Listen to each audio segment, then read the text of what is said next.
दुनिया की सबसे सुंदर पेंटिंग को एक म्यूजियम में लाया गया था। उस पेंटिंग को देखने के लिए कई लोग म्यूजियम में आए थे और उसके साथ तस्वीरें भी ली थीं। अगले दिन पेंटिंग म्यूजियम से गायब हो जाती है। चोरी की जांच के लिए म्यूजियम के मालिक ने जासूस मेहुल बुलाया। मालिक बोला, कल रात यहां पर 3 गार्ड पोस्ट किए गए थे। उनमें से एक ने ही उसे चुराया होगा। मेहुल तीनों गार्ड के घरों जाता है और उनसे पूछताछ करता है। पहला गार्ड बोला, सर, मैं म्यूजियम के बाहरी गेट पर तैनात था और बस एक दोस्त से बात करने के लिए एक बार गया था। दूसरी गार्ड बोली, सर, मैं म्यूजियम के अंदर तैनात थी, लेकिन मुझे डकैती के बारे में कुछ पता नहीं है। तीसरा गार्ड बोला, सर, मैं म्यूजियम के बाहर ही खड़ा था और एक बार वॉशरूम के लिए गया था। क्या आप चोर की पहचान कर सकते हैं?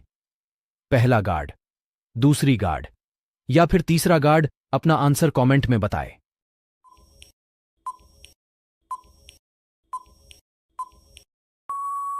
चलिए इसका आंसर देखते हैं। ध्यान से देखो, तीसरे गार्ड के घर में पेंटिंग की वही तस्वीर लगी हुई है जो म्यूजियम से चोरी हुई थी। वो ही चोर है। चलिए अगली पहेली देखते हैं। आज सुबह एक्सिस बैंक को लूट लिया गया। चोर इस कार में भागा था।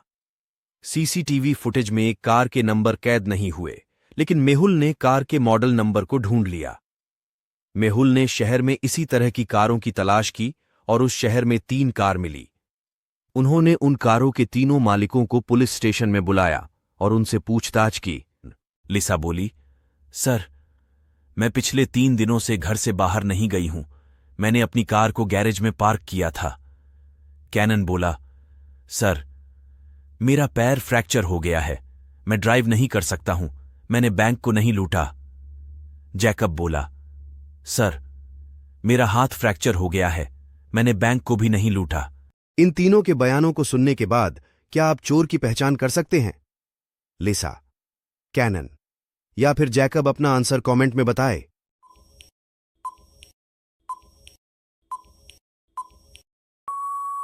चलिए इसका आंसर देखते हैं। कैनन का दाहिना पैर फ्रैक्चर है, इसलिए उसे अपने दाहिने हाथ में छड़ी को पकड़ना चाहिए, लेकिन उसने छड़ी को बाएं हाथ में पकड़ा है। वह फ्रैक्चर होने का नाटक कर रहा है। वो ही चोर है। चलिए अगली पहेली देखते हैं। दुबई के एक शहर में चोरी की घटनाएं बहुत तेजी से बढ़ रही थीं। पुलिस चोर को पकड़ नहीं पा रही थी, इसलिए उन्होंने जासूस मेहुल से मदद मांगी।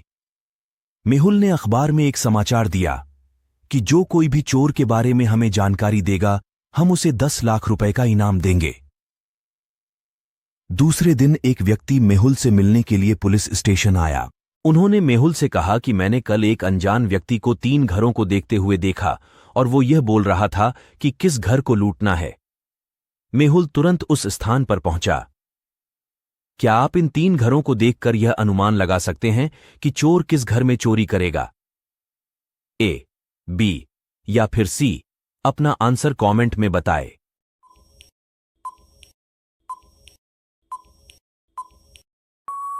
चलिए इसका आंसर देखते हैं। हाउस ए बिक्री के लिए है और हाउस बी में एक पार्टी हो रही है। चोर उन्हें लूट नहीं सकता। हाउस सी का दरवाजा बर्फ से ढका हुआ है। इसका मतलब है कि मालिक बहुत समय से घर पर नहीं आया है। चोर इस घर को लूट लेगा। चलिए अगली पहेली देखते हैं। किसी ने निशा के बुटीक से एक बहुत महंगा फर कोट चुरा लिया। उसके बुटीक का ताला बरकरार था। इसका मतलब है कि चोर के पास एक चाबी थी। निशा ने तुरंत जासूस मेहुल को बुलाया। निशा ने मेहुल को सूचित किया कि केवल 3 लोगों के पास मेरे बुटीक की चाबी रहती है। मेहुल उन तीनों लोगों से पूछताछ करता है। पूजा बोली, सर, मैं अपने प्रेमी के साथ थी और मैं शाकाहारी हूं। मैं फर कोट नहीं पहन सकती। सोनम बोली, मैं 10 साल से निशा के बुटीक में काम कर रही हूं।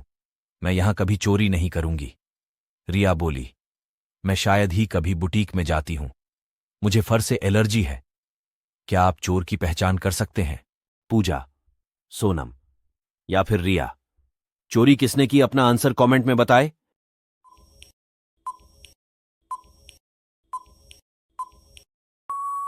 चलिए इसका आंसर देखते हैं। रिया ने कहा कि उसे फर से एलर्जी है, लेकिन उसके पास एक बिल्ली है। वह झूठ बोल रही है। उसने ही फर कोट चुराया है। चलिए अगली पहेली देखते हैं। एक चोर ने एक रात एक घर लूट लिया। अगले दिन उसने 2 घरों को लूट लिया। तीसरे दिन उसने 3 घरों को लूटा और चौथे दिन 4 घरों को लूट लिया। इंस्पेक्टर जेम्स ने चोर को कई बार पकड़ने की कोशिश की, लेकिन वो उसे नहीं पकड़ पा रहा था। इंस्पेक्टर जेम्स ने मामले में अपनी मदद करने के लिए जासूस मेहुल को बुलाया। मेहुल ने उन घरों के नक्शे को देखा जिन्हें लूट लिया गया था। यह साफ था कि आज 5 घरों को लूटा जाएगा, लेकिन यह नहीं पता कौन से 5 घर। ये 5 घरों के समूह के नक्शे हैं। क्या आप अनुमान लगा सकते हैं कि इनमें से कौन सा घर आज लूटा जाएगा? ए, बी या फिर सी? अपना आंसर कमेंट में बताएं।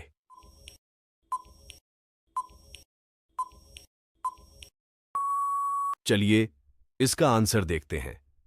जिन घरों को लूटा गया था वे रोमन नंबरों के पैटर्न में थे, तो अगले 5 घर जो लूटे जाएंगे वे मैप सी में हैं।